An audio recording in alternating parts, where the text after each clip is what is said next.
Hi everybody, it's Levi. Welcome back to the Nerd Cave, and today we're going to talk about a little spring cleaning you should be doing with your social media accounts. And this is something I tell people they should do probably twice a year, spring and fall, just to make sure. We're going to talk about going through and looking at all of the different websites and services that you have granted access to your social accounts and how to remove the ones you're not using anymore. Let's jump right into it.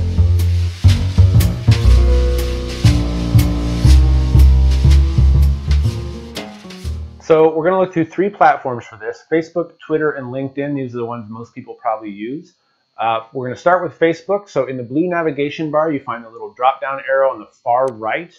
You come down to Settings, and then in the left-hand menu, you come to Apps. The very first thing you see is Logged In with Facebook. I have 150 different apps or services logged in. You can search for one specifically if you'd like, but the way you remove them, and I'm going to show the whole list here. I got a bunch of different stuff. Removing them is pretty simple. Hover over one, click the remove key, and then acknowledge that you want it removed, and then find the next one. Now, if you have a lot of apps, this is going to take you a little while, but if you do this consistently, you're going to not take much time when you do this. Now, I test out a lot of different apps, so I have a lot of things in here that I really don't use anymore. And the key here is when you look at these apps, if you don't recognize it or don't remember why you put it there, you can probably safely remove it. The worst case scenario is you're going to go back to a service and it's going to say, I don't have access to your Facebook anymore. Can we make that connection again? So that's pretty straightforward. So that's for Facebook. Again, drop down triangle, Settings, Apps, and then you just click the X to remove an app, and off you go.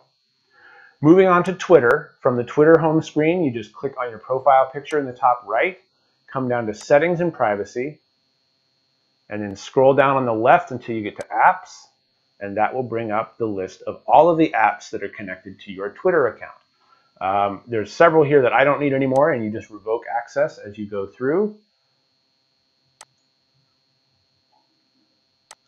And again, I have a bunch of these because I do a lot of different stuff with my Twitter account. Clout's in there too many times. We don't use Smart News anymore. So that's Twitter. Again, profile picture, Settings, and then you choose Apps from the left-hand menu, which is a little ways down there. You're going to have to scroll to get to it. All right, moving on to LinkedIn, which is the third one we're going to do. Again, click on your profile picture, choose Settings and Privacy, and that will open up a new tab. You're going to come down to Account Management. Nope, apologies, not Account Management. Permitted Services.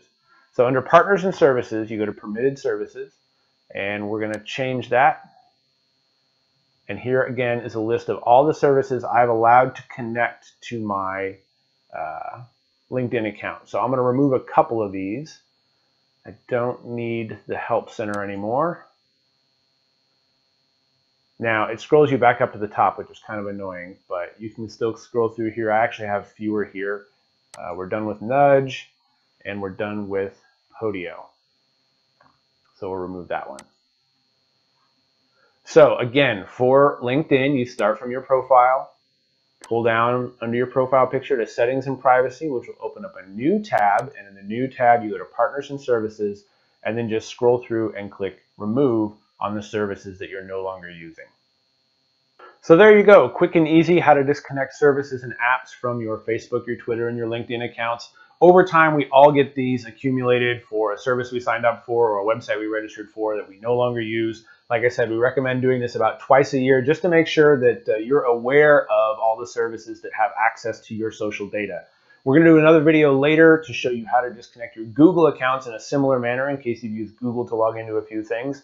We hope you found this useful, and as always, please like, share, follow. You can find us on YouTube, on Facebook, on Twitter. If you want to check out our blog, you can do so at nerdbutler.com. And if you don't want to leave a comment on social media, you can leave us a comment through the website or just send an email to contact@nerdbutler.com. We look forward to talking to you again in the future, helping you do more with technology and making your life a little bit better. Thanks.